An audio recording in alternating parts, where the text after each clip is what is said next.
안녕하세요. 밤이 깊었네요. 오늘 하루도 고생 많으셨죠? 편안하게 쉬면서 오늘 밤 따뜻한 옛날 이야기를 들어보세요. 옛날 옛적에 백두산, 자락, 눈바람이 매서운 외딴 마을에 마음씨 고운 한 처자가 살고 있었더랍니다. 그 처자의 이름은 할인이었습니다. 밖은 살을 애는 듯한 겨울바람이 문틈을 비집고 울부짖는 밤이었지요. 낡은 초가집안, 할인은 작은 등잔불 하나에 의지한 채 낡은 배틀 앞에 웅크리고 앉아 있었습니다. 등잔불은 위태롭게 흔들리며 그녀의 왼쪽 뺨을 덮은 붉고 검은 반점 위로 어른거렸습니다. 배틀에 찰칵, 찰칵하는 소리 팅댓 바이만이 방 안의 무거운 침묵을 깨는 유일한 소리였습니다. 방 안에는 차갑게 식어가는 된장찌개 냄새와 매캐한 등잔, 기름 냄새 많이 맴돌았습니다. 아버지는 말이 없었지요. 그저 곰방대를 물고 마당의 어둠을 바라볼 뿐이었습니다. 그 무거운 침묵이 할인의 어깨를 짓눌렀습니다. 방구석에서 낡은 소미불을 꿰매던 어머니가 깊은 한숨을 내쉬었습니다. 그 한숨에는 딸에 대한 연민과 어찌할 수 없는 운명에 대한 원망이 뒤섞여 있었지요. 할인의 가족은 그 붉은 반점 때문에 마을에서 늘 고개를 숙이고 살아야 했습니다. 유교의 예법이 하늘의 법도보다 엄격했던 그 시절. 여인의 얼굴의 난흠은 가문의 수치이자 불길함의 상징으로 여겨졌으니까요. 할인은 아무 말 없이 자신의 슬픔을 말 못할 서름을 실한 올 한 올에 엮어넣고 있었습니다. 그러던 어느 날 할인의 집에 뜻밖의 손님이 찾아왔습니다. 가난에 찌든 할인의 가족에게는 한 줄기 빛과도 같은 소식이었지요. 바로 이웃 고을에서 가장 세도가인 박참판댁 둘째 아들과의 혼담이었습니다. 할인의 아버지는 딸의 흠이 가문의 발목을 잡는 것을 만회할 기회라 여겼습니다. 비록 가세가 기울어가는 양반 가문이었지만 박씨 가문과의 연결은 가문의 명예를 다시 세울 수 있는 마지막 동아줄이었지요. 할인은 가문을 위해 자신의 삶을 희생해야 하는 운명을 받아들여야 했습니다. 며칠 뒤 박댁에서 보낸 매파가 당도했습니다. 매파 노파는 값비싼 남색 비단 SRK로 지은 치마 저고리를 입고 있었습니다. 그 화려한 색감이 할인의 빛바랜 무명옷과 대조되어 그녀를 더욱 초라하게 만들었지요. 노파는 오만함이 가득한 눈으로 초가집 구석구석을 훑어보았습니다. 할인은 공손히 절을 올리고 차를 따랐습니다. 그 순간까지도 매파의 얼굴에는 형식적인 미소가 걸려 있었지요. 할인이 차를 올리기 위해 고개를 들었을 때였습니다. 겨울 아침의 차가운 햇살이 창호지를 뚫고 들어와 할인의 왼쪽 뺨을 정통으로 비추었습니다. 붉고 검은 반점이 마치 타다 남은 낙인처럼 선명하게 드러났습니다. 매파의 얼굴에서 미소가 순식간에 사라졌습니다. 그녀는 찻잔을 받으려던 손을 황급히 거두었고 그 바람의 찻잔이 찻상 위에서 달그락 소리를 내며 위태롭게 흔들렸습니다. 마치 더러운 것이라도 본 듯 몸을 뒤로 뺀 노파는 헛기침을 몇 번 하더니 할인의 어머니를 날카롭게 쏘아보며 말했습니다. 이보시오, 부인. 어찌 이런 흉측한 것을 미리 고하지 않았소. 우리 박씨 가문은 3대를 이어온 명문가요. 이런 부정한 것이 우리 가문의 씨를 더럽히는 것을 어찌 두고 보란 말이오. 할인의 어머니는 바닥에 엎드려 용서를 빌었지만 매파는 차갑게 돌아섰습니다. 그날 오후 박댁에서 정식으로 파원 통보가 왔습니다. 그들은 보냈던 모든 예물을 당장 돌려보낼 것, 감히 명문가를 속이려 한 죄로 위약금까지 요구했습니다. 가뜩이나 어려웠던 살림은 이제 나락으로 떨어질 위기에 처했습니다. 할인은 가문의 수치에서 가문을 망하게 할 재앙이 되어버렸습니다. 날 밤 할인은 차가운 부엌 바닥에 홀로 앉아 있었습니다. 밖에서는 아버지가 집안 기물을 부수며 노발대발하는 소리가 들려왔습니다. 어머니의 흐느낌 소리도 들렸습니다. 할인은 울지 않았습니다. 그녀는 그저 마른 손으로 차갑게 식은 밥 한 덩이를 입에 넣었습니다. 밥에서는 아무런 맛도 느껴지지 않았습니다. 오직 쓰디쓴 제의 맛, 많이 혀끝에 감돌 뿐이었습니다. 그녀의 고독은 그날 밤 내린 첫눈처럼 소리 없이 쌓여만 갔습니다. 빡대게 파온 통보는 할인의 집에 내린 사형 선고나 마찬가지였습니다. 가뜩이나 빚에 쪼들리던 살림에 명문가를 능멸하려 했다는 죄목으로 물어야 할 위약금은 아버지를 벼랑 끝으로 내몰았습니다. 며칠간 집안에는 폭풍 전야의 고요함만이 감돌았습니다. 아버지는 술로 밤을 지새워 어머니의 눈물은 말을 날이 없었지요. 할인은 죄인처럼 부엌 구석에서 숨죽인 채 다가올 운명을 예감하고 있었습니다. 운명의 그날 밤, 밖에는 것엔 눈보라번 투엣가 몰아치기 시작했습니다. 바람 소리가 마치 산짐승의 울음소리처럼 창호지를 찢을 듯 울부짖었지요. 술에 취한 아버지가 끝내 방문을 박차고 나왔습니다. 그의 눈은 핏발이 서 있었고 손에는 할인의 단출한 보따리 하나가 들려 있었습니다.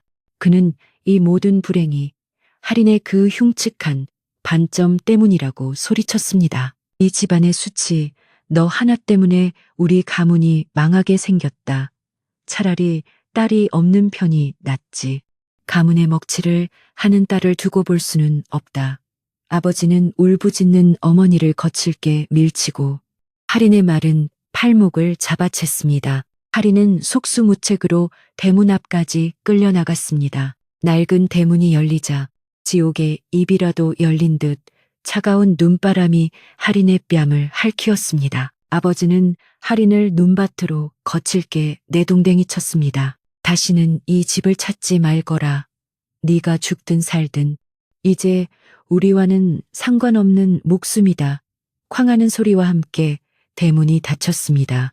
그리고 육중한 빗장 걸리는 소리가 할인의 귓속에 그리고 가슴속에 깊이 밝혔습니다. 할인은 얼어붙은 땅 위에서 한동안 몸을 움직일 수 없었습니다. 버림받았다는 절망감이 사르르는 추위보다 더 고통스러웠습니다. 그녀는 문을 두드렸습니다. 아버님, 어머님, 잘못했습니다. 목이 쉬어라 외쳤지만 대답은 돌아오지 않았습니다. 오직 거세어지는 바람 소리만이 그녀의 절규를 삼켜버렸습니다. 붉은 반점이 있는 뺨 위로 뜨거운 눈물이 흘러내렸지만 그 눈물은 곧바로 차가운 얼음 조각이 되어버렸습니다. 할인은 비틀거리며 일어섰습니다. 이대로 있다가는 얼어 죽을 것이 뻔했습니다. 어디로 가야 할지 몰랐습니다. 마을은 이미 깊은 잠에 빠졌고 이런 불길한 처자를 거두어 줄 사람은 아무도 없었습니다. 할인은 본능적으로 마을 반대편 사람의 발길이 막대게 파온 통보는 할인의 집에 내린 사형 선고나 마찬가지였습니다. 가뜩이나 빚에 쪼들리던 살림에 명문가를 능멸하려 했다는 죄목으로 물어야 할 위약금은 아버지를 벼랑 끝으로 내몰았습니다. 며칠간 집안에는 폭풍 전야의 고요함만이 감돌았습니다. 아버지는 술로 밤을 지새웠. 어머니의 눈물은 말을 날이 없었지요. 할인은 죄인처럼 부엌 구석에서 숨죽인 채 다가올 운명을 예감하고 있었습니다. BIN 슈 3 M O T BIN C M M U C H 운명의 그날 밤 밖에는 거센 눈보라가 몰아치기 시작했습니다. 바람 소리가 마치 산짐승의 울음소리처럼 창호지를 찢을 듯 울부짖었지요. 술에 취한 아버지가 끝내 방문을 박차고 나왔습니다. 그의 눈은 핏발이 서 있었고 손에는 할인의 단출한 보따리 하나가 들려 있었습니다. 그는 이 모든 불행이 할인의 그 흉측한 반점 때문이라고 소리쳤습니다. 이 집안의 수치, 너 하나 때문에 우리 가문이 망하게 생겼다. 차라리 딸이 없는 편이 낫지. 가문에 먹칠을 하는 딸을 두고 볼 수는 없다. 아버지는 울부짖는 어머니를 거칠게 밀치고 할인의 말은 팔목을 잡아챘습니다. 할인은 속수무책으로 대문 앞까지 끌려나갔습니다. 낡은 대문이 열리자 지옥의 입이라도 열린 듯 차가운 눈바람이 할인의 뺨을 핥히었습니다. 아버지는 할인을 눈밭으로 거칠게 내동댕이 쳤습니다. 다시는 이 집을 찾지 말거라. 네가 죽든 살든 이제 우리와는 상관없는 목숨이다. 쾅하는 소리와 함께 대문이 닫혔습니다. 그리고 육중한 빗장 걸리는 소리가 할인의 귓속에 그리고 가슴속에 깊이 밝혔습니다. 할인은 얼어붙은 땅 위에서 한동안 몸을 움직일 수 없었습니다. 버림받았다는 절망감이 살을 내는 추위보다 더 고통스러웠습니다. 그녀는 문을 두드렸습니다. 아버님, 어머님, 잘못했습니다. 목이 쉬어라 외쳤지만 대답은 돌아오지 않았습니다. 오직 거세어지는 바람 소리만이 그녀의 절규를 삼켜버렸습니다. 붉은 반점이 있는 뺨 위로 뜨거운 눈물이 흘러내렸지만 그 눈물은 곧바로 차가운 얼음 조각이 되어버렸습니다. 하리는 비틀거리며 일어섰습니다. 이대로 있다가는 얼어 죽을 것이 뻔했습니다. 어디로 가야 할지 몰랐습니다. 마을은 이미 깊은 잠에 빠졌고 이런 불길한 처자를 거두어 줄 사람은 아무도 없었습니다.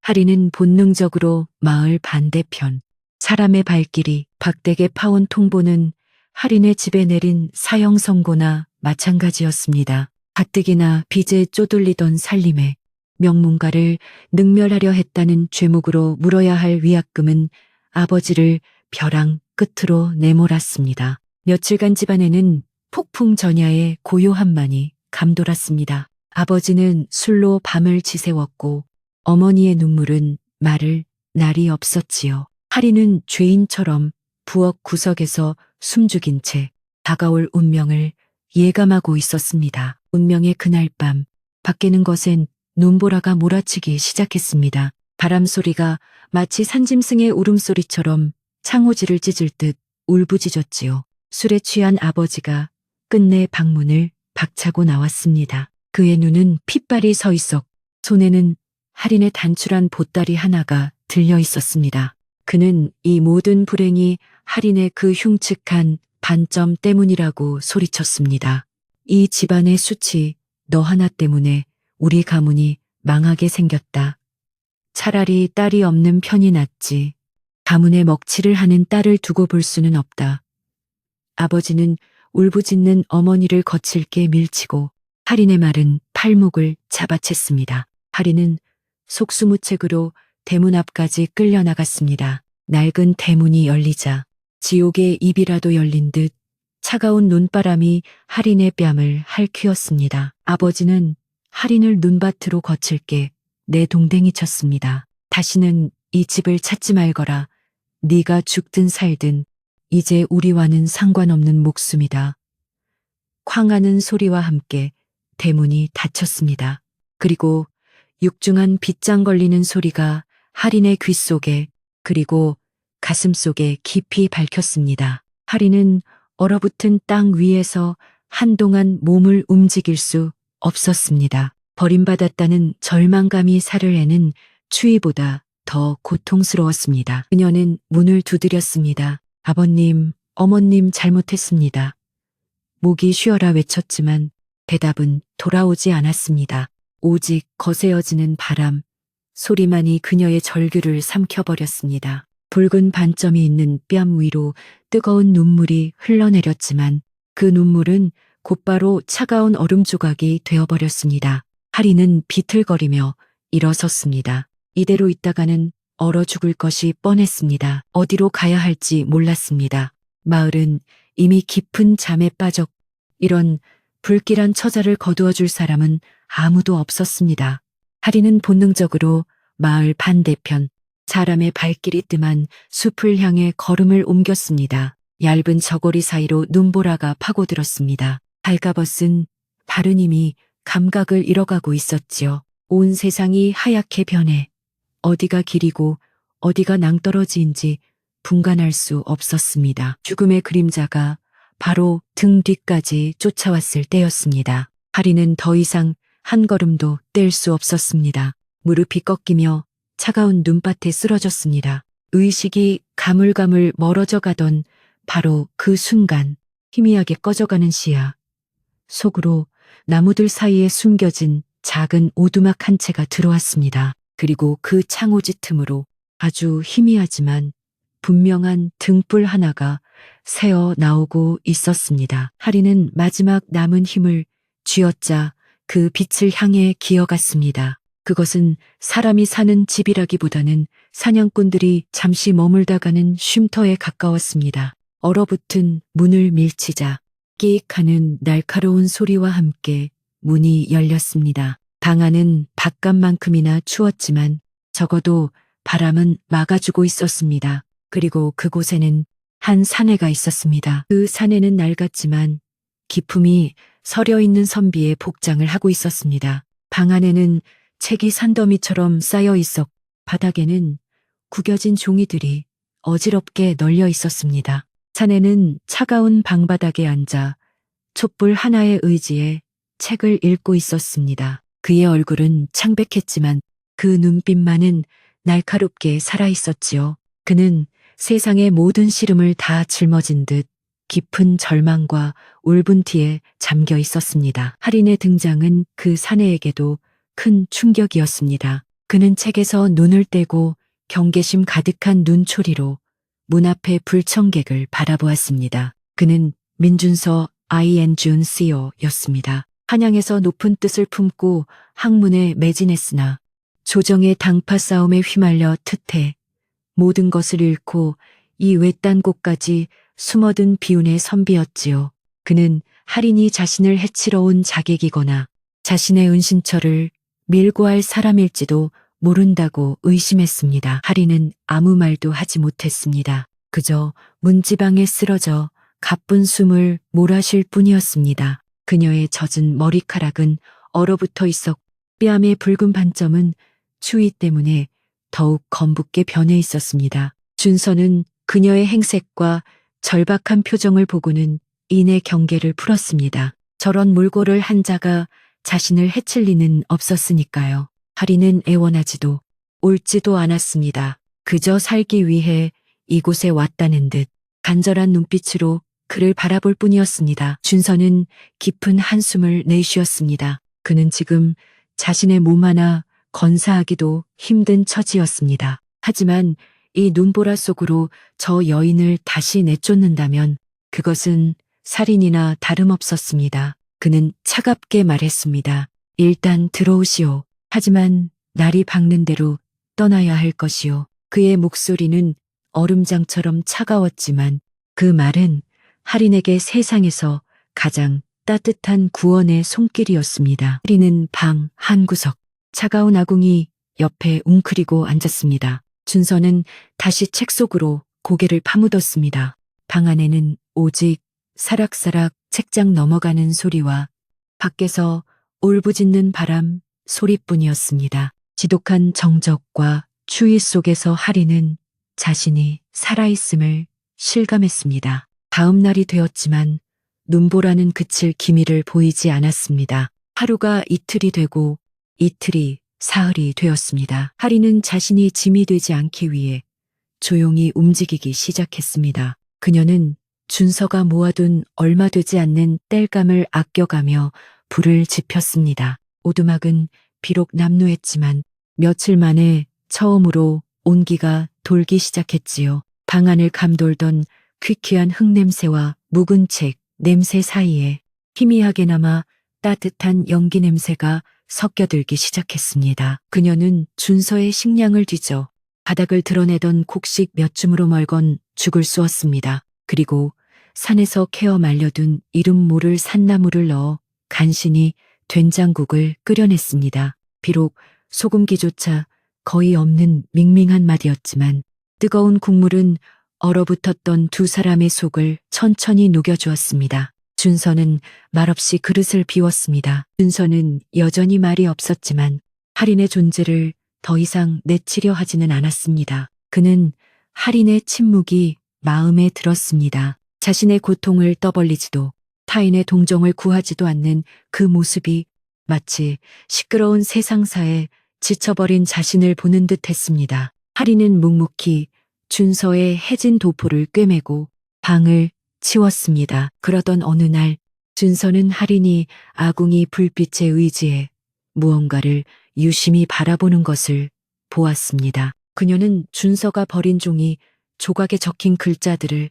애써 읽어보려 하고 있었습니다. 준서가 물었습니다. 글을 읽을 줄 아시오? 하리는 고개를 저었습니다. 준서는 잠시 생각에 잠겼다가 책 더미에서 가장 낡은 천자문 한 권을 꺼내 그녀에게 던져주었습니다. 어차피 시간은 많으니 심심풀이라도 하시오. 그것이 그들의 첫 번째 대화였습니다. 하리는 그 책을 보물처럼 끌어안았습니다. 그때부터 두 사람의 기묘한 동거가 시작되었습니다. 준서는 학문에 대한 열정을 되살려 하린에게 글을 가르쳤고 하린은 놀라운 인내심과 속도로 그것을 흡수했습니다. 눈보라치는 겨울밤, 작은 오두막 안에서 두 외로운 영혼은 그렇게 서로에게 조용한 위로가 되어주고 있었습니다. 혹독했던 겨울이 물러가고 산자락을 덮었던 눈이 녹아내리기 시작했습니다.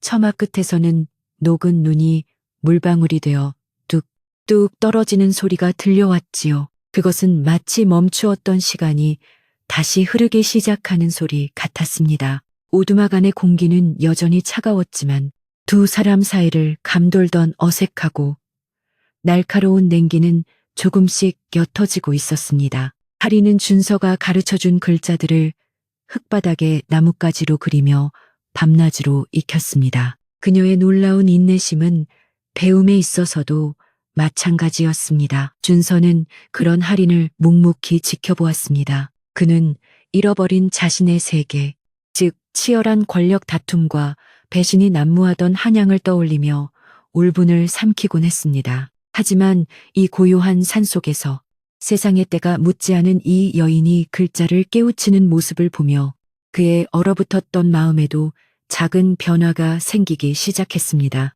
하린의 존재는 그에게 잊고 있던 삶의 본질을 다시금 생각하게 만들었습니다. 어느 날 하린이 약초를 캐러 잠시 나간 사이였습니다. 준서는 자신의 해진 도포를 꿰맬 천 조각이라도 찾으려 방안을 뒤적이게 되었습니다. 그러다 그는 구석에 놓인 하린의 작은 보따리를 발견했습니다. 그녀가 쫓겨나던 밤 목숨처럼 들고 온 유일한 짐이었지요.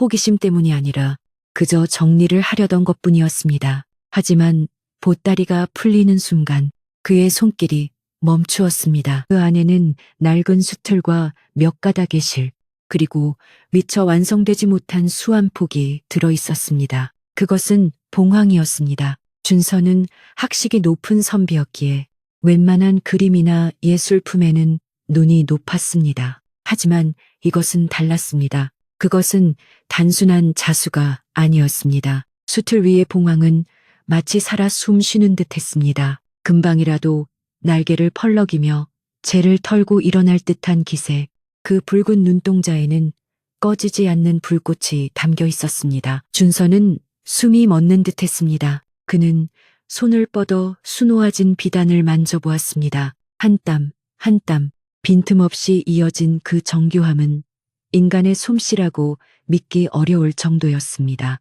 이것은 며칠 혹은 몇 달의 노력이 아니었습니다. 수년에 걸친 인내와 고독이 응축된 결정체였습니다. 마침 약초를 담은 광주리를 이고 하린이 돌아왔습니다. 그녀는 자신의 수가 준서의 손에 들려있는 것을 보고는 화들짝 놀라 얼굴을 가렸습니다. 그녀는 자신의 재주가 드러나는 것보다 칭찬받는 것보다 그 붉은 반점을 다시 한번 의식하게 되는 것이 두려웠습니다. 하지만 준서의 목소리는 차갑지 않았습니다. 그의 목소리는 경이로움으로 미세하게 떨리고 있었습니다. 하린, 그대가 이것을 수놓았소. 하린은 그저 작게 고개를 끄덕였습니다. 그녀의 어깨가 움츠러들었습니다. 준서는 한동안 말이 없었습니다. 그는 수틀 위의 봉황과 그 봉황을 만들어낸 상처 입은 여인을 번갈아 보았습니다.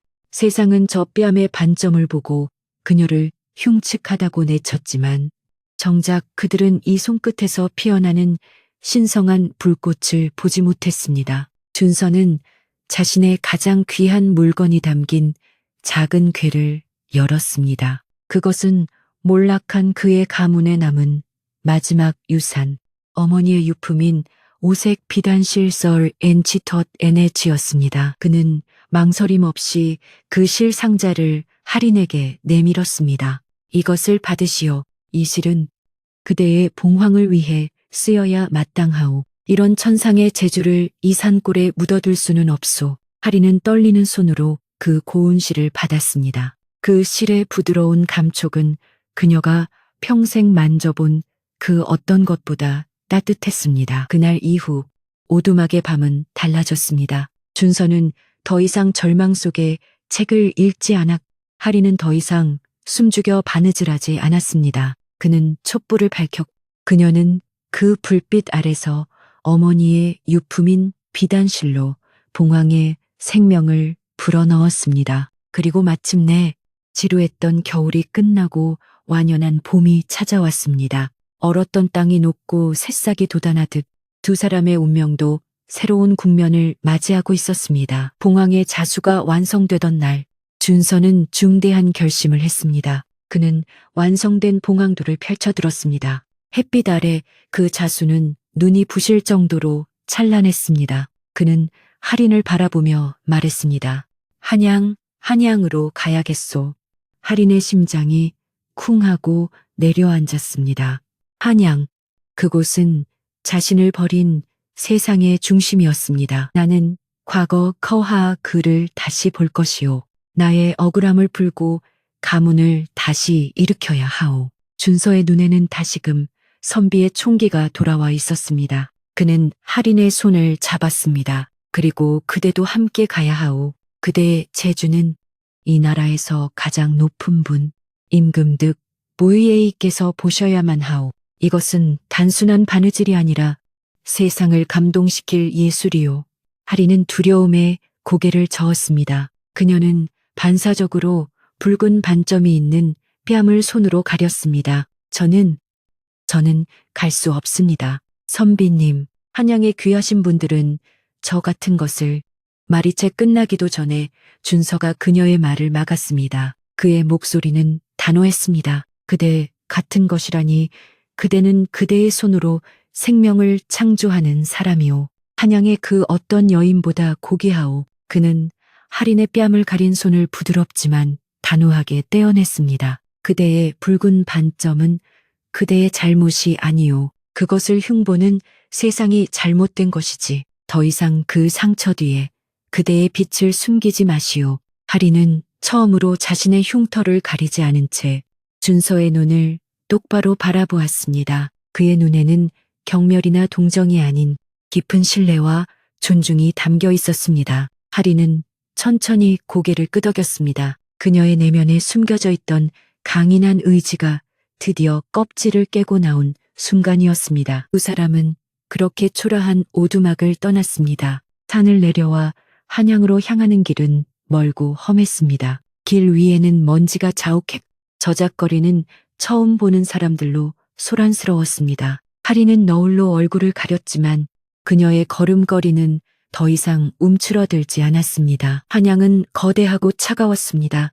웅장한 기와집들은 위압적이었고 그곳을 오가는 양반들의 비단옷은 화려했지만 정이 없었습니다. 준서는 다행히 과거에 급제하여 말단 관직을 얻었습니다. 그는 비록 힘은 없었지만 조정의 흐름을 읽을 지혜는 있었습니다. 그는 자신이 얻은 작은 지위를 이용해 할인을 궁궐의 상방에 청거했습니다. 상방의 상궁은 준서가 가져온 봉황도를 보고 입을 다물지 못했습니다. 그러나 할인의 얼굴을 본 순간 그녀의 표정은 싸늘하게 식었습니다. 궁은 그 어떤 곳보다 체면과 형식을 중시하는 곳이었으니까요.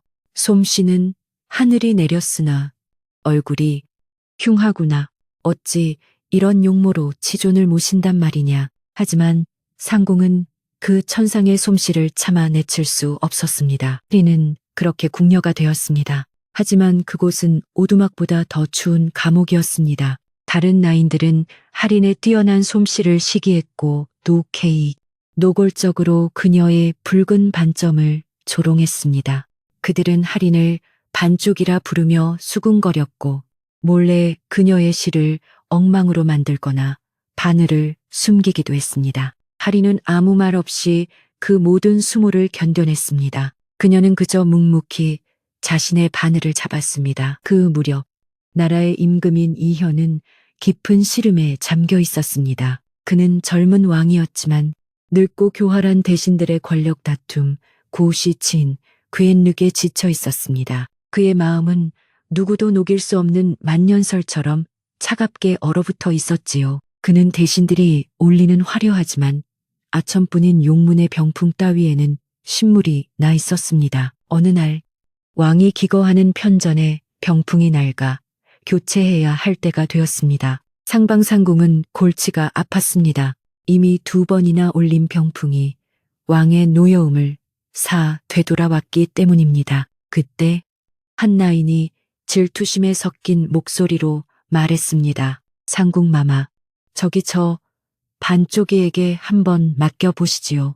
어차피 믿져야 본전 아니옵니까? 상궁은 괘씸했지만 달리 방도가 없었습니다. 그녀는 할인을 불러 호통치듯 명했습니다. 내년에 그 천한 솜씨라도 좋으니 전하의 심기를 거스르지 않을 병풍을 지어 올려라. 이것은 기회가 아니라 사실상의 사형 선고였습니다. 실패하면 그녀는 목숨을 부지하기 어려울 것이었습니다. 할인은 며칠 밤낮을 꼬박 세웠습니다. 그녀는 용이나 호랑이처럼 권력을 상징하는 무늬를 수놓지 않았습니다. 대신 그녀는 자신을 살게 했던 그 겨울밤의 오두막, 그리고 그곳에서 보았던 새벽녘의 대나무 숲을 수놓기 시작했습니다. 차가운 새벽 공기, 안개에 젖은 대나무 잎사귀, 그리고 그 사이로 스며드는 희미한 달빛. 그녀는 자신의 인내와 준서가 주었던 위로,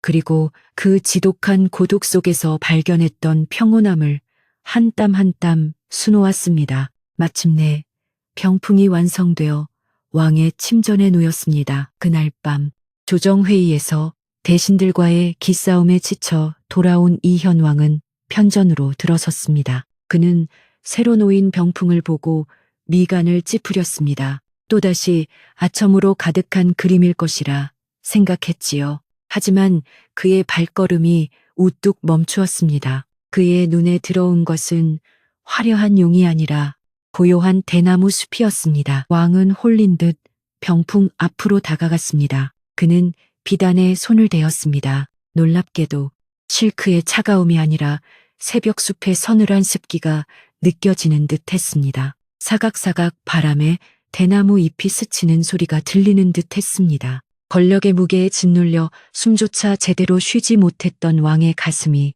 아주 오랜만에 깊은 평온함으로 채워졌습니다. 그의 얼어붙었던 심장이 이 이름 모를 자수 앞에서 아주 조금씩 녹아내리기 시작했습니다. 이현왕은 뒤를 돌아보며 물었습니다. 그의 목소리는 평소의 피로감이 아닌 알 수 없는 호기심으로 가득 차 있었습니다. 이 방의 공기가 달라졌. 이 병풍은 대체 누구의 솜씨인가? 당장 이 자수를 놓은 자를 데려오라. 임금.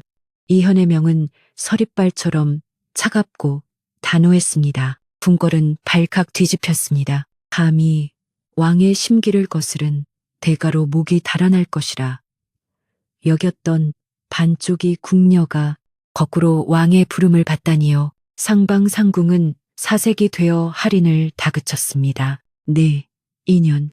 전하 앞에서 무슨 망령된 짓을 하려는 것이냐. 당장 그 흉측한 얼굴을 가리고. 하지만 할인은 상궁의 말을 따르지 않았습니다. 그녀는 준서가 했던 말을 떠올렸습니다. 더 이상 그 상처 뒤에 그대의 빛을 숨기지 마시오.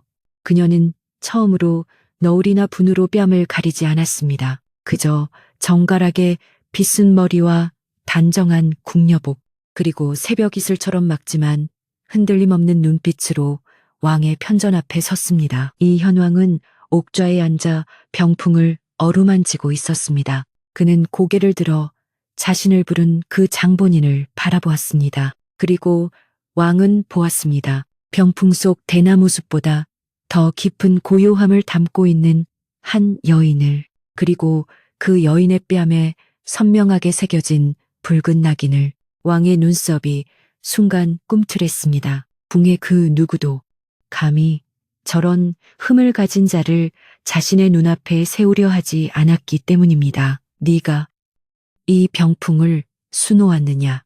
왕의 목소리는 낮고 차가웠지만 그 안에는 억누를 수 없는 호기심이 담겨 있었습니다. 하리는 엎드려 조용히 고개를 끄덕였습니다. 그렇사옵니다. 전하, 왕은 옥좌에서 내려와 그녀의 앞으로 다가왔습니다. 왕의 용포자락이 하린의 발치에 닿았습니다. 어찌하여 용이나 봉황이 아닌 이름 없는 대숲을 수놓았는가? 하린은 떨렸지만 진심을 담아 말했습니다. 전하, 소인은 세상에서 가장 춥고 어두운 밤을 견뎌본 적이 있사옵니다. 그 절망 속에서 소인을 살게 한 것은 화려한 용이 아니라 어둠 속에서도 묵묵히 제자리를 지키는 대나무의 굳은 절개와 그 잎사귀에 맺히는 작은 이슬이었습니다. 전하께서도 그 평온함을 느끼시길 바랐을 뿐이옵니다. 이현 왕은 충격에 휩싸였습니다. 그 어떤 신하도 그 어떤 후궁도 자신의 지친 영혼 트레이티에멧 모아이올 이토록 정확하게 꿰뚫어 본 적이 없었습니다. 그는 이 여인이 자신의 권력이 아닌 자신의 고통을 보았음을 깨달았습니다. 왕의 얼어붙었던 심장이 그 붉은 반점을 가진 여인의 진심 어린 말 한마디에 완전히 녹아내리고 있었습니다. 왕은 그날 밤 하린을 상방의 궁녀에서 자신의 곁에 두고 글을 읽어주는 특별 상궁으로 임명했습니다. 이 소식은 궁궐을 넘어 한양의 사대부 가문들 사이에 삽시간에 퍼져나갔습니다. 흉측한 반점을 가진 천한 계집이 왕의 총애를 독차지하고 있다는 소문은 늙은 대신들에게는 왕을 공격할 좋은 빌미가 되었습니다. 특히 조정의 요직을 차지하고 있던 부패한 세력, 그리고 그들과 결탁하고 있던 하린의 옛 파혼 상대, 바로 그 박참판 가문에게는 이 소식이 청천벽력과도 같았습니다. 그들은 자신들이 불길하다고 내쫓았던 재앙 덩어리가 이제 감히 왕의 여자가 되어 자신들의 권력을 위협할지도 모른다고 생각했습니다. 그들의 두려움은 곧 분노와 탐욕으로 바뀌었습니다. 그들은 당파를 규합하여 왕에게 상소를 올리기 시작했습니다. 전하, 반점은 하늘이 내린 재앙의 징조이옵니다. 요사스러운 계집 다 두띠 요술로 전하의 눈을 가리고 국정을 어지럽히려 하옵니다.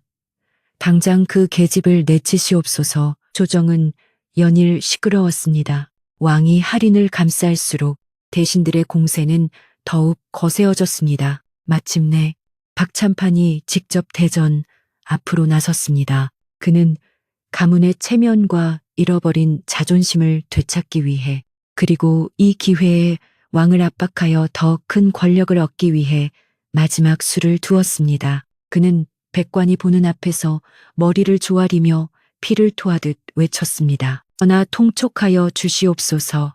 그 계집 하린은 본래 미천한 신의 가문 지아이에이터 팔켓에서 거두기로 한 아이였사옵니다. 비록 그 흉측함 때문에 파혼은 하였으나 하늘의 법도로 보나 일눈으로 보나 그 아이는 마땅히 저희 집안의 소유이옵니다. 어찌 감히 더러워진 몸으로 지존을 모시려 한단 말입니까? 당장 그 계집을 신의 가문으로 돌려보내시어 가문의 법도대로 엄히 다스리게 해주시옵소서. 그것은 교활한 함정이었습니다. 왕이 할인을 내어주면 왕은 신하의 소유물을 탐한 부도덕한 군주가 되는 것이었고, 내어주지 않으면 요물에 빠져 예법을 무시한 폭군이 되는 것이었습니다. 대전하는 숨막히는 침묵에 잠겼습니다. 모든 눈이 왕의 입을 향했습니다. 안녕하세요. 밤이 깊었네요. 오늘 하루도 고생 많으셨죠. 편안하게 쉬면서 오늘 밤 따뜻한 옛날 이야기를 들어보세요. 옛날 옛적에 백두산, 자락, 눈바람이 매서운 외딴 마을에 마음씨 고운 한 처자가 살고 있었더랍니다. 그 처자의 이름은 할인이었습니다. 닦은 살을 애는 듯한 겨울바람이 문틈을 비집고 울부짖는 밤이었지요. 낡은 초가집안. 할인은 작은 등잔불 하나에 의지한 채 낡은 배틀 앞에 웅크리고 앉아 있었습니다. 등잔불은 위태롭게 흔들리며 그녀의 왼쪽 뺨을 덮은 붉고 검은 반점 위로 어른거렸습니다.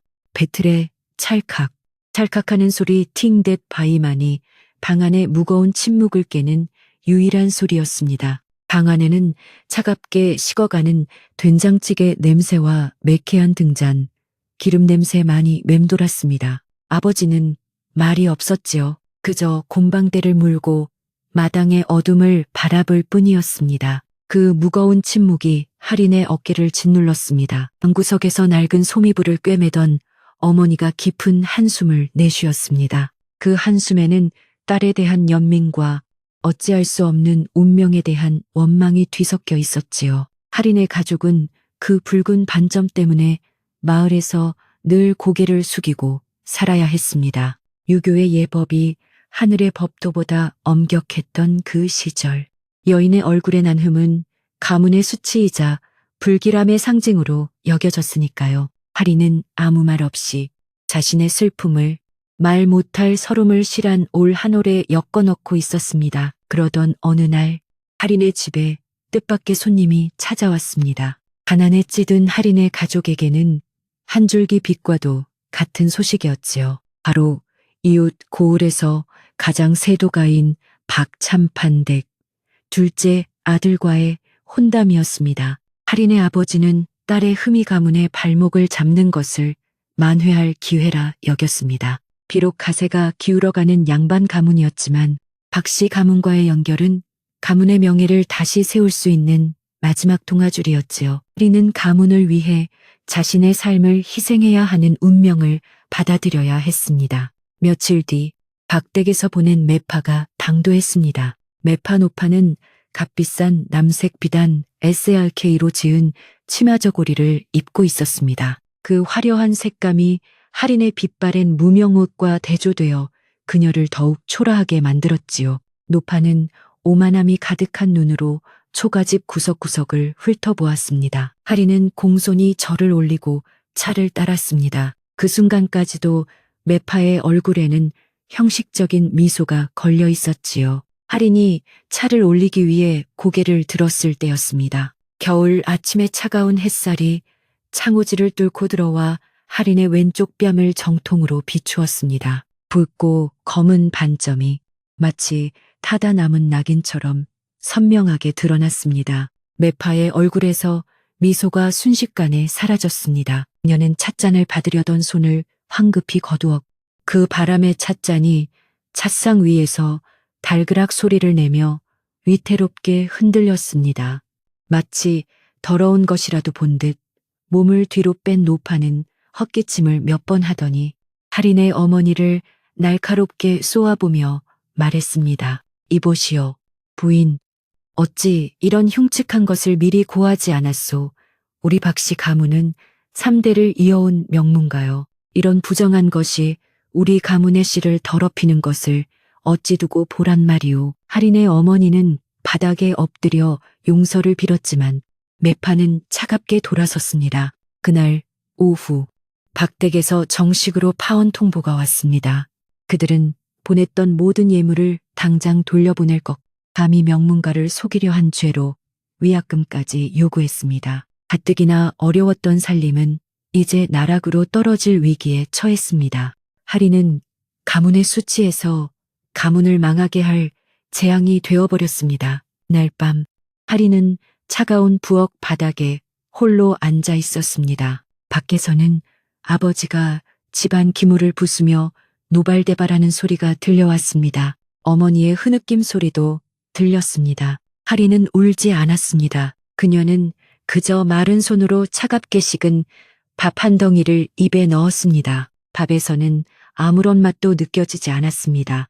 오직 쓰디쓴 재의 맛, 많이 혀끝에 감돌 뿐이었습니다. 그녀의 고독은 그날 밤 내린 첫눈처럼 소리 없이 쌓여만 갔습니다. 박댁의 파혼 통보는 할인의 집에 내린 사형 선고나 마찬가지였습니다. 가뜩이나 빚에 쪼들리던 살림에 명문가를 능멸하려 했다는 죄목으로 물어야 할 위약금은 아버지를 벼랑 끝으로 내몰았습니다. 며칠간 집안에는 폭풍 전야의 고요함만이 감돌았습니다. 아버지는 술로 밤을 지새워 어머니의 눈물은 마를 날이 없었지요. 할인은 죄인처럼 부엌 구석에서 숨죽인 채 다가올 운명을 예감하고 있었습니다. 운명의 그날 밤 밖에는 것엔 눈보라번 투엣가 몰아치기 시작했습니다. 바람 소리가 마치 산짐승의 울음소리처럼 창호지를 찢을 듯 울부짖었지요. 술에 취한 아버지가 끝내 방문을 박차고 나왔습니다. 그의 눈은 핏발이 서 있었고 손에는 할인의 단출한 보따리 하나가 들려 있었습니다. 그는 이 모든 불행이 할인의 그 흉측한 반점 때문이라고 소리쳤습니다. 이 집안의 수치, 너 하나 때문에 우리 가문이 망하게 생겼다. 차라리 딸이 없는 편이 낫지. 가문의 먹칠을 하는 딸을 두고 볼 수는 없다. 아버지는 울부짖는 어머니를 거칠게 밀치고 할인의 마른 팔목을 잡아챘습니다. 할인은 속수무책으로 대문 앞까지 끌려나갔습니다. 낡은 대문이 열리자 지옥의 입이라도 열린 듯 차가운 눈바람이 할인의 뺨을 핥히었습니다. 아버지는 할인을 눈밭으로 거칠게 내동댕이 쳤습니다. 다시는 이 집을 찾지 말거라. 네가 죽든 살든 이제 우리와는 상관없는 목숨이다. 쾅하는 소리와 함께 대문이 닫혔습니다. 그리고 육중한 빗장 걸리는 소리가 할인의 귓속에 그리고 가슴속에 깊이 밝혔습니다. 할인은 얼어붙은 땅 위에서 한동안 몸을 움직일 수 없었습니다. 버림받았다는 절망감이 살을 내는 추위보다 더 고통스러웠습니다. 그녀는 문을 두드렸습니다. 아버님, 어머님, 잘못했습니다. 목이 쉬어라 외쳤지만 대답은 돌아오지 않았습니다. 오직 거세어지는 바람 소리만이 그녀의 절규를 삼켜버렸습니다. 붉은 반점이 있는 뺨 위로 뜨거운 눈물이 흘러내렸지만 그 눈물은 곧바로 차가운 얼음 조각이 되어버렸습니다. 할인은 비틀거리며 일어섰습니다. 이대로 있다가는 얼어 죽을 것이 뻔했습니다. 어디로 가야 할지 몰랐습니다. 마을은 이미 깊은 잠에 빠졌고 이런 불길한 처자를 거두어 줄 사람은 아무도 없었습니다. 할인은 본능적으로 마을 반대편 사람의 발길이 막대게 파온 통보는 할인의 집에 내린 사형 선고나 마찬가지였습니다. 가뜩이나 빚에 쪼들리던 살림에 명문가를 능멸하려 했다는 죄목으로 물어야 할 위약금은 아버지를 벼랑 끝으로 내몰았습니다.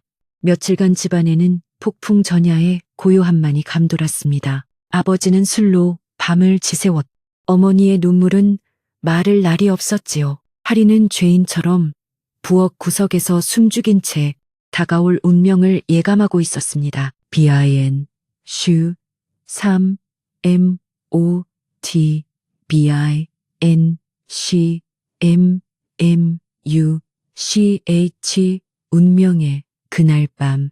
밖에는 거센 눈보라가 몰아치기 시작했습니다. 바람 소리가 마치 산짐승의 울음소리처럼 창호지를 찢을 듯 울부짖었지요. 술에 취한 아버지가 끝내 방문을 박차고 나왔습니다. 그의 눈은 핏발이 서 있었고 손에는 할인의 단출한 보따리 하나가 들려 있었습니다. 그는 이 모든 불행이 할인의 그 흉측한 반점 때문이라고 소리쳤습니다. 이 집안의 수치, 너 하나 때문에 우리 가문이 망하게 생겼다.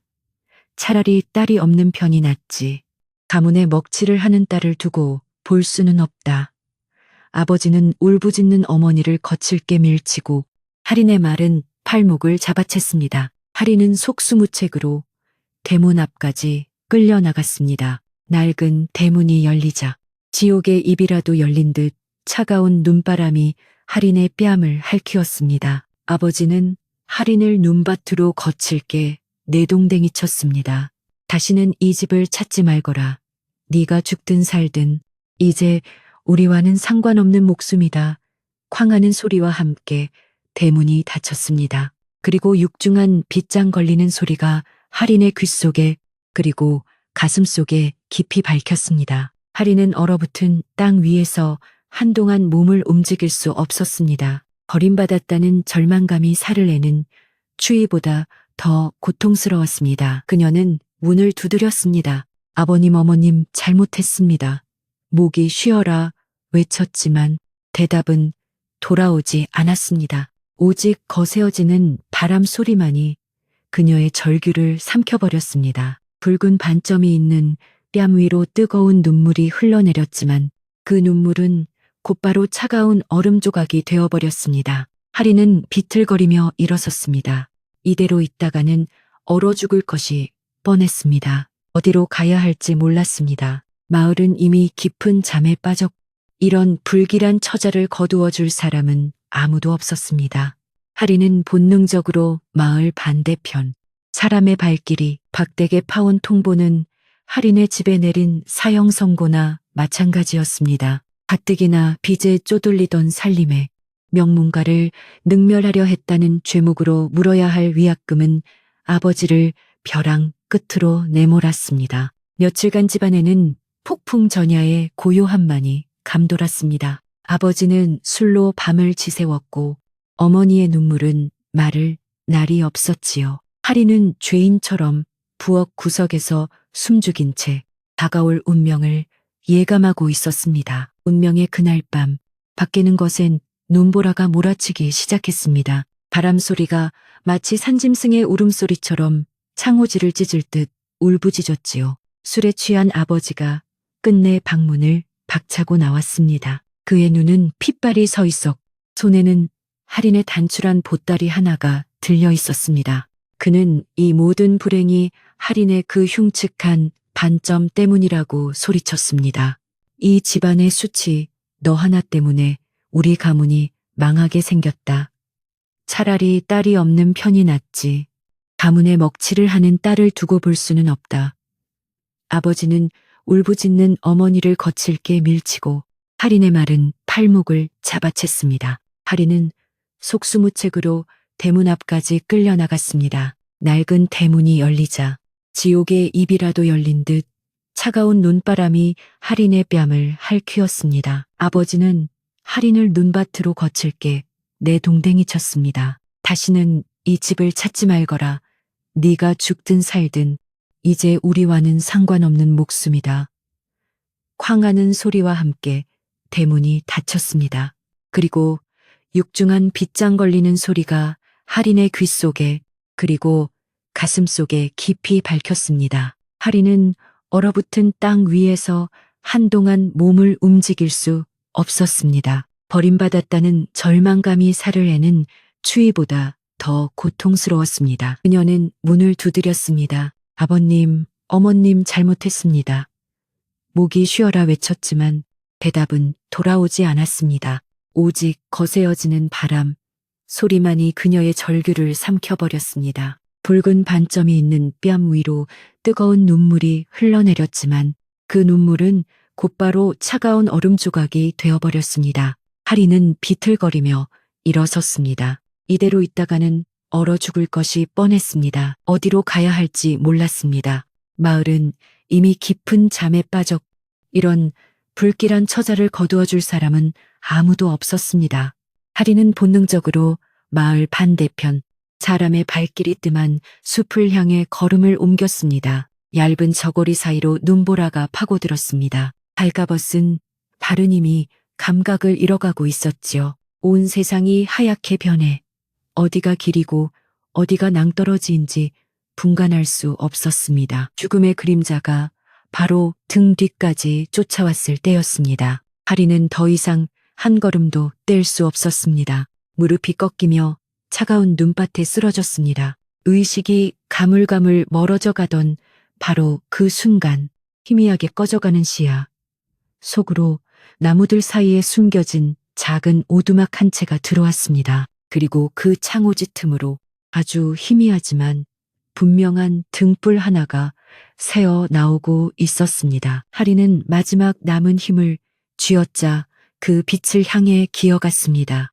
그것은 사람이 사는 집이라기보다는 사냥꾼들이 잠시 머물다 가는 쉼터에 가까웠습니다. 얼어붙은 문을 밀치자 끼익하는 날카로운 소리와 함께 문이 열렸습니다. 방 안은 바깥만큼이나 추웠지만 적어도 바람은 막아주고 있었습니다. 그리고 그곳에는 한 사내가 있었습니다. 그 사내는 낡았지만 기품이 서려 있는 선비의 복장을 하고 있었습니다. 방 안에는 책이 산더미처럼 쌓여 있었고 바닥에는 구겨진 종이들이 어지럽게 널려 있었습니다. 사내는 차가운 방바닥에 앉아 촛불 하나에 의지해 책을 읽고 있었습니다. 그의 얼굴은 창백했지만 그 눈빛만은 날카롭게 살아있었지요. 그는 세상의 모든 시름을 다 짊어진 듯 깊은 절망과 울분티에 잠겨 있었습니다. 할인의 등장은 그 사내에게도 큰 충격이었습니다. 그는 책에서 눈을 떼고 경계심 가득한 눈초리로 문 앞의 불청객을 바라보았습니다. 그는 민준서 INJUNCO였습니다. 한양에서 높은 뜻을 품고 학문에 매진했으나 조정의 당파 싸움에 휘말려 트태 모든 것을 잃고 이 외딴 곳까지 숨어든 비운의 선비였지요. 그는 할인이 자신을 해치러 온 자객이거나 자신의 은신처를 밀고 할 사람일지도 모른다고 의심했습니다. 할인은 아무 말도 하지 못했습니다. 그저 문지방에 쓰러져 가쁜 숨을 몰아쉴 뿐이었습니다. 그녀의 젖은 머리카락은 얼어붙어 있었고 뺨의 붉은 반점은 추위 때문에 더욱 검붓게 변해 있었습니다. 준서는 그녀의 행색과 절박한 표정을 보고는 인의 경계를 풀었습니다. 저런 몰골을 한 자가 자신을 해칠 리는 없었으니까요. 할인은 애원하지도 옳지도 않았습니다. 그저 살기 위해 이곳에 왔다는 듯 간절한 눈빛으로 그를 바라볼 뿐이었습니다. 준서는 깊은 한숨을 내쉬었습니다. 그는 지금 자신의 몸 하나 건사하기도 힘든 처지였습니다. 하지만 이 눈보라 속으로 저 여인을 다시 내쫓는다면 그것은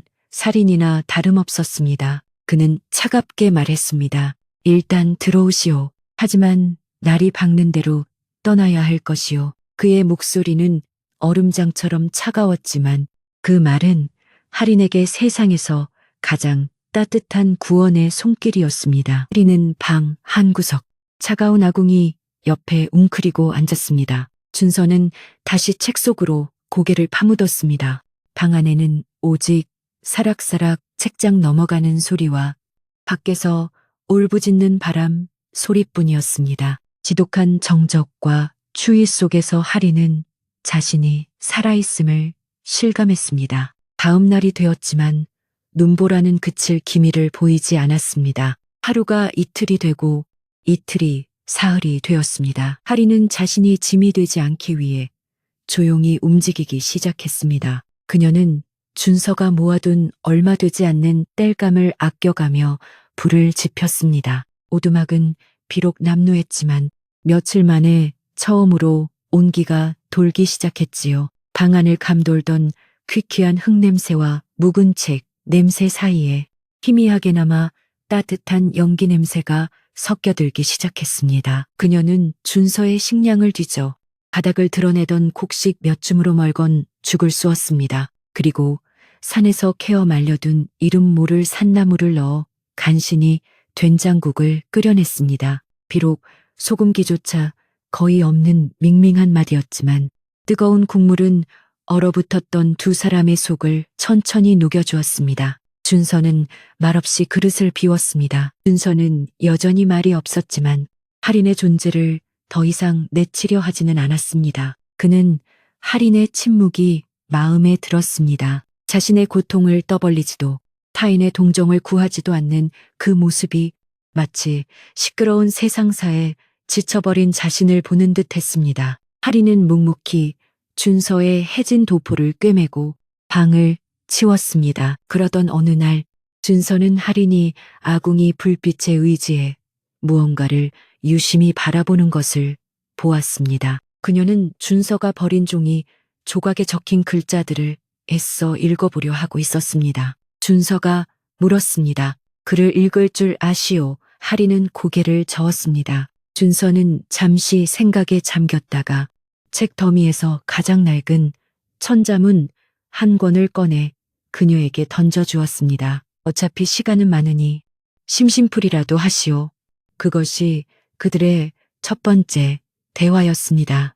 하리는 그 책을 보물처럼 끌어안았습니다. 그때부터 두 사람의 기묘한 동거가 시작되었습니다. 준서는 학문에 대한 열정을 되살려 하린에게 글을 가르쳤.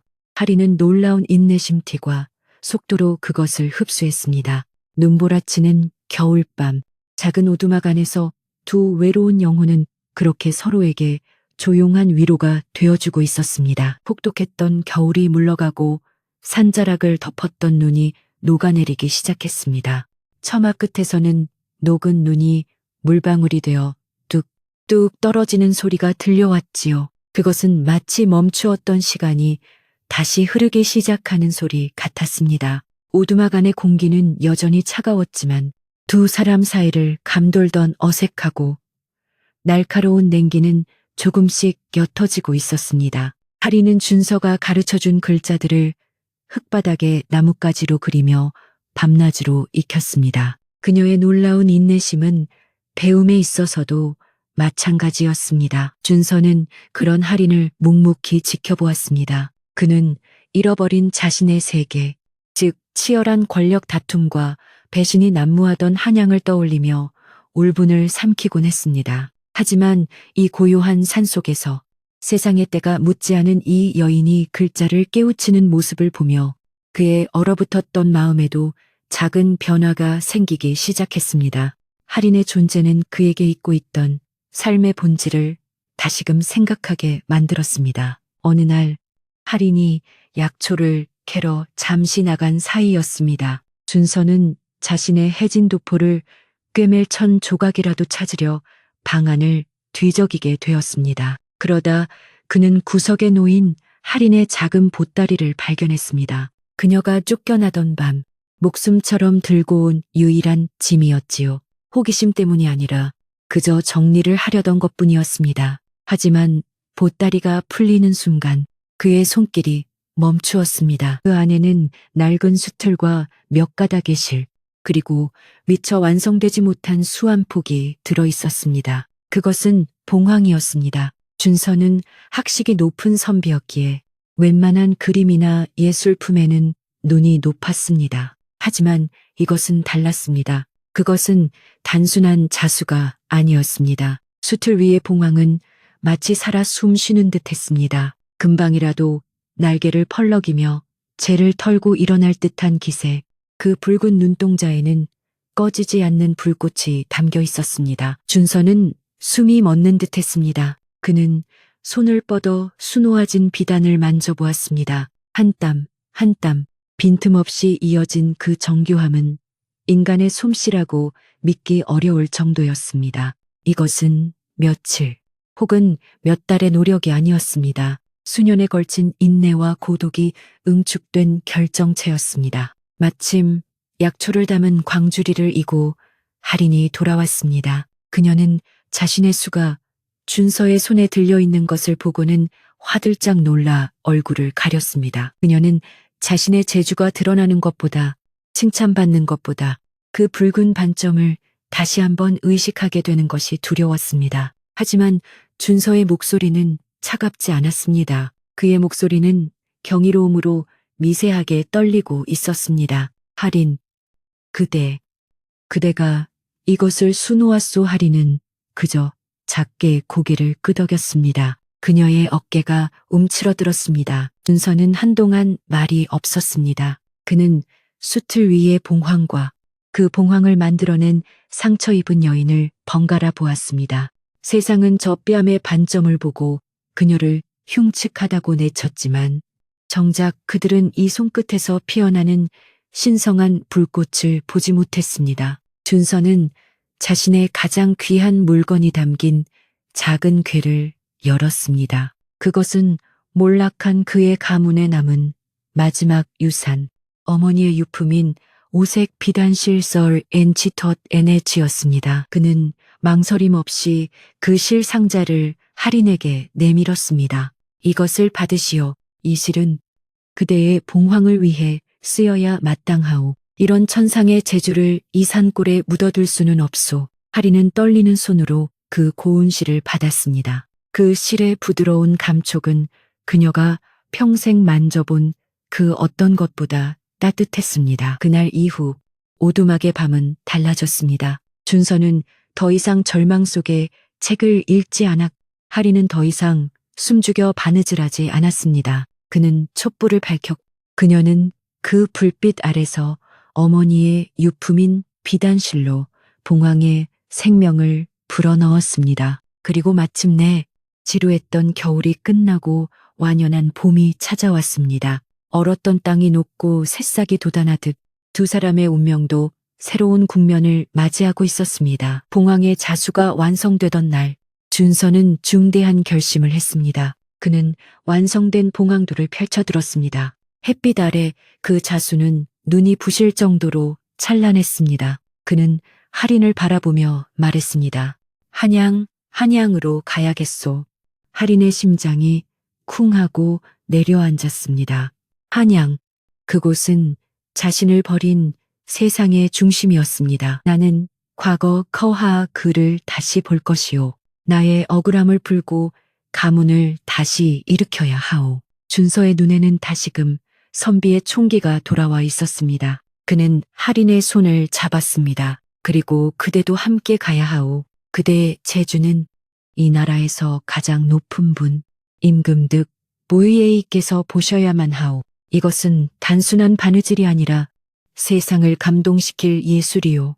할인은 두려움에 고개를 저었습니다. 그녀는 반사적으로 붉은 반점이 있는 뺨을 손으로 가렸습니다. 저는 갈 수 없습니다. 선비님, 한양에 귀하신 분들은 저 같은 것을 말이 채 끝나기도 전에 준서가 그녀의 말을 막았습니다. 그의 목소리는 단호했습니다. 그대 같은 것이라니 그대는 그대의 손으로 생명을 창조하는 사람이오. 한양의 그 어떤 여인보다 고귀하오. 그는 할인의 뺨을 가린 손을 부드럽지만 단호하게 떼어냈습니다. 그대의 붉은 반점은 그대의 잘못이 아니오. 그것을 흉보는 세상이 잘못된 것이지. 더 이상 그 상처 뒤에 그대의 빛을 숨기지 마시오. 할인은 처음으로 자신의 흉터를 가리지 않은 채 준서의 눈을 똑바로 바라보았습니다. 그의 눈에는 경멸이나 동정이 아닌 깊은 신뢰와 존중이 담겨 있었습니다.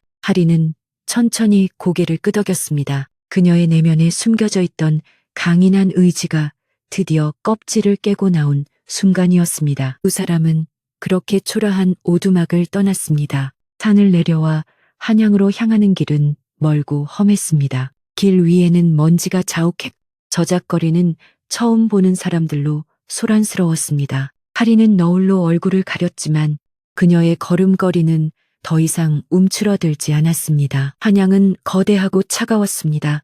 웅장한 기와집들은 위압적이었고 그곳을 오가는 양반들의 비단옷은 화려했지만 정이 없었습니다. 준서는 다행히 과거에 급제하여 말단 관직을 얻었습니다. 그는 비록 힘은 없었지만 조정의 흐름을 읽을 지혜는 있었습니다. 그는 자신이 얻은 작은 지위를 이용해 할인을 궁궐의 상방에 청거했습니다. 상방의 상궁은 준서가 가져온 봉황도를 보고 입을 다물지 못했습니다. 그러나 할인의 얼굴을 본 순간 그녀의 표정은 싸늘하게 식었습니다. 궁은 그 어떤 곳보다 체면과 형식을 중시하는 곳이었으니까요. 솜씨는 하늘이 내렸으나 얼굴이 흉하구나. 어찌 이런 용모로 치존을 모신단 말이냐. 하지만 상궁은 그 천상의 솜씨를 차마 내칠 수 없었습니다. 할인은 그렇게 궁녀가 되었습니다. 하지만 그곳은 오두막보다 더 추운 감옥이었습니다. 다른 나인들은 할인의 뛰어난 솜씨를 시기했고 노골적으로 그녀의 붉은 반점을 조롱했습니다. 그들은 할인을 반쪽이라 부르며 수군거렸고 몰래 그녀의 시를 엉망으로 만들거나 바늘을 숨기기도 했습니다. 할인은 아무 말 없이 그 모든 수모를 견뎌냈습니다. 그녀는 그저 묵묵히 자신의 바늘을 잡았습니다. 그 무렵 나라의 임금인 이현은 깊은 시름에 잠겨 있었습니다. 그는 젊은 왕이었지만 늙고 교활한 대신들의 권력 다툼, 고시친, 괴엔륵에 지쳐 있었습니다. 그의 마음은 누구도 녹일 수 없는 만년설처럼 차갑게 얼어붙어 있었지요. 그는 대신들이 올리는 화려하지만 아첨뿐인 용문의 병풍 따위에는 신물이 나 있었습니다. 어느 날 왕이 기거하는 편전에 병풍이 낡아 교체해야 할 때가 되었습니다. 상방상궁은 골치가 아팠습니다. 이미 2번이나 올린 병풍이 왕의 노여움을 되돌아왔기 때문입니다. 그때 한 나인이 질투심에 섞인 목소리로 말했습니다. 상궁마마, 저기 저 반쪽이에게 한번 맡겨보시지요.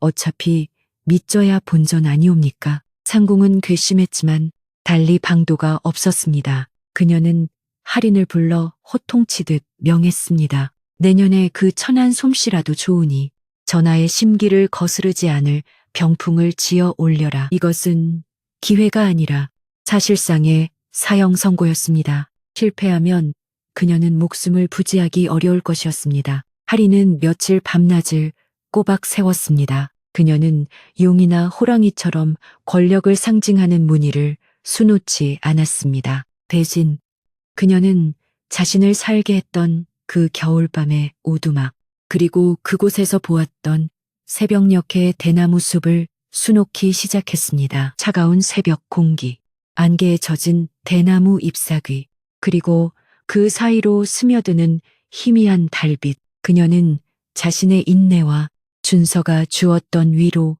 그리고 그 지독한 고독 속에서 발견했던 평온함을 한 땀 한 땀 수놓았습니다. 마침내 병풍이 완성되어 왕의 침전에 놓였습니다. 그날 밤 조정회의에서 대신들과의 기싸움에 지쳐 돌아온 이현왕은 편전으로 들어섰습니다. 그는 새로 놓인 병풍을 보고 미간을 찌푸렸습니다. 또다시 아첨으로 가득한 그림일 것이라 생각했지요. 하지만 그의 발걸음이 우뚝 멈추었습니다. 그의 눈에 들어온 것은 화려한 용이 아니라 고요한 대나무 숲이었습니다. 왕은 홀린 듯 병풍 앞으로 다가갔습니다. 그는 비단에 손을 대었습니다. 놀랍게도 실크의 차가움이 아니라 새벽 숲의 서늘한 습기가 느껴지는 듯 했습니다. 사각사각 바람에 대나무 잎이 스치는 소리가 들리는 듯 했습니다. 권력의 무게에 짓눌려 숨조차 제대로 쉬지 못했던 왕의 가슴이 아주 오랜만에 깊은 평온함으로 채워졌습니다. 그의 얼어붙었던 심장이 이 이름 모를 자수 앞에서 아주 조금씩 녹아내리기 시작했습니다. 이현왕은 뒤를 돌아보며 물었습니다. 그의 목소리는 평소의 피로감이 아닌 알 수 없는 호기심으로 가득 차 있었습니다. 이 방의 공기가 달라졌. 이 병풍은 대체 누구의 솜씨인가? 당장 이 자수를 놓은 자를 데려오라. 임금. 이현의 명은 서릿발처럼 차갑고 단호했습니다. 궁궐은 발칵 뒤집혔습니다. 감히 왕의 심기를 거스른 대가로 목이 달아날 것이라 여겼던 반쪽이 궁녀가 거꾸로 왕의 부름을 받다니요. 상방상궁은 사색이 되어 할인을 다그쳤습니다. 네, 인연. 전하 앞에서 무슨 망령된 짓을 하려는 것이냐. 당장 그 흉측한 얼굴을 가리고. 하지만 할인은 상궁의 말을 따르지 않았습니다. 그녀는 준서가 했던 말을 떠올렸습니다. 더 이상 그 상처 뒤에 그대의 빛을 숨기지 마시오. 그녀는 처음으로 너울이나 분으로 뺨을 가리지 않았습니다. 그저 정갈하게 빗은 머리와 단정한 궁녀복, 그리고 새벽 이슬처럼 맑지만 흔들림 없는 눈빛으로 왕의 편전 앞에 섰습니다. 이현왕은 옥좌에 앉아 병풍을 어루만지고 있었습니다. 그는 고개를 들어 자신을 부른 그 장본인을 바라보았습니다. 그리고 왕은 보았습니다. 병풍 속 대나무 숲보다 더 깊은 고요함을 담고 있는 한 여인을, 그리고 그 여인의 뺨에 선명하게 새겨진 붉은 낙인을. 왕의 눈썹이 순간 꿈틀했습니다. 궁의 그 누구도 감히 저런 흠을 가진 자를 자신의 눈앞에 세우려 하지 않았기 때문입니다. 네가 이 병풍을 수놓았느냐? 왕의 목소리는 낮고 차가웠지만 그 안에는 억누를 수 없는 호기심이 담겨 있었습니다. 하리는 엎드려 조용히 고개를 끄덕였습니다. 그렇사옵니다. 전하, 왕은 옥좌에서 내려와 그녀의 앞으로 다가왔습니다. 왕의 용포자락이 하린의 발치에 닿았습니다. 어찌하여 용이나 봉황이 아닌 이름 없는 대숲을 수놓았는가? 하린은 떨렸지만 진심을 담아 말했습니다. 전하, 소인은 세상에서 가장 춥고 어두운 밤을 견뎌본 적이 있사옵니다. 그 절망 속에서 소인을 살게 한 것은 화려한 용이 아니라 어둠 속에서도 묵묵히 제자리를 지키는 대나무의 굳은 절개와 그 잎사귀에 맺히는 작은 이슬이었습니다. 전하께서도 그 평온함을 느끼시길 바랐을 뿐이옵니다. 이현 왕은 충격에 휩싸였습니다. 그 어떤 신하도 그 어떤 후궁도 자신의 지친 영혼 트레이티에멧 모아이올 이토록 정확하게 꿰뚫어 본 적이 없었습니다. 그는 이 여인이 자신의 권력이 아닌 자신의 고통을 보았음을 깨달았습니다. 왕의 얼어붙었던 심장이 그 붉은 반점을 가진 여인의 진심 어린 말 한마디에 완전히 녹아내리고 있었습니다. 왕은 그날 밤 하린을 상방의 궁녀에서 자신의 곁에 두고 글을 읽어주는 특별 상궁으로 임명했습니다. 이 소식은 궁궐을 넘어 한양의 사대부 가문들 사이에 삽시간에 퍼져나갔습니다. 흉측한 반점을 가진 천한 계집이 왕의 총애를 독차지하고 있다는 소문은 늙은 대신들에게는 왕을 공격할 좋은 빌미가 되었습니다. 특히 조정의 요직을 차지하고 있던 부패한 세력, 그리고 그들과 결탁하고 있던 하린의 옛 파혼 상대, 바로 그 박참판 가문에게는 이 소식이 청천벽력과도 같았습니다. 그들은 자신들이 불길하다고 내쫓았던 재앙 덩어리가 이제 감히 왕의 여자가 되어 자신들의 권력을 위협할지도 모른다고 생각했습니다. 그들의 두려움은 곧 분노와 탐욕으로 바뀌었습니다. 그들은 당파를 규합하여 왕에게 상소를 올리기 시작했습니다. 전하, 반점은 하늘이 내린 재앙의 징조이옵니다. 요사스러운 계집 다 두띠 요술로 전하의 눈을 가리고 국정을 어지럽히려 하옵니다.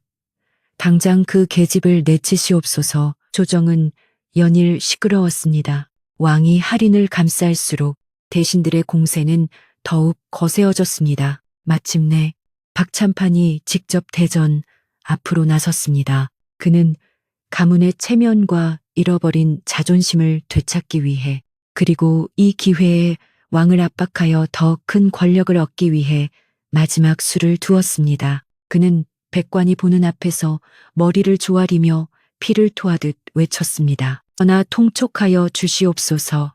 그 계집 하린은 본래 미천한 신의 가문 지아이에이터 팔켓에서 거두기로 한 아이였사옵니다. 비록 그 흉측함 때문에 파혼은 하였으나 하늘의 법도로 보나 일눈으로 보나 그 아이는 마땅히 저희 집안의 소유이옵니다. 어찌 감히 더러워진 몸으로 지존을 모시려 한단 말입니까?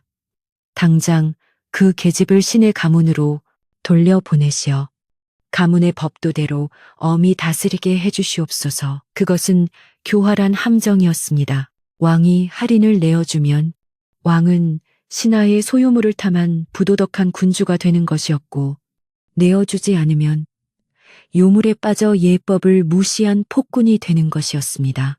대전하는 숨막히는 침묵에 잠겼습니다. 모든 눈이 왕의 입을 향했습니다.